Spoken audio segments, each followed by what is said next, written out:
Hey everyone, in today's video I'm going to show you how to multiply two columns in Notion in just a few simple steps. Click on New Database in the sidebar. A new database table opens in the main editor with a blank row ready for data entry.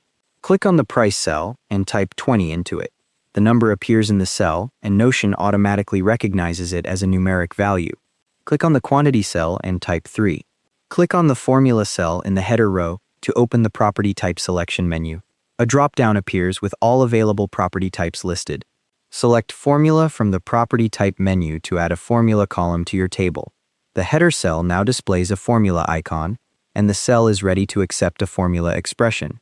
Click on the formula cell again to open the Edit Formula dialog. The formula editor opens with a text input area at the top, a properties list on the left showing your table columns, and built-in functions and operators on the right.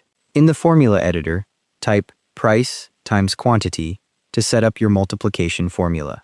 Click on quantity in the properties list to insert it into the formula. The property reference replaces the word quantity in your formula text. Click back into the formula editor text area to continue editing. Click on the less than symbol in the built-ins list to add it to your formula. Click on Not in the General Functions list to insert that function. Click on the greater than or equal to symbol in the built-ins list to add it.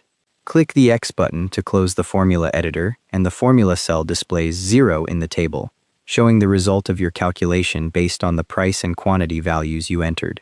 To change the formula later, just click the formula cell header and the editor will reopen. You can use this same multiplication method with any number properties in your database: prices, quantities, rates, hours, anything that needs calculating. Formula columns update automatically when you change the source values, so if you edit the price or quantity in any row, the result recalculates instantly.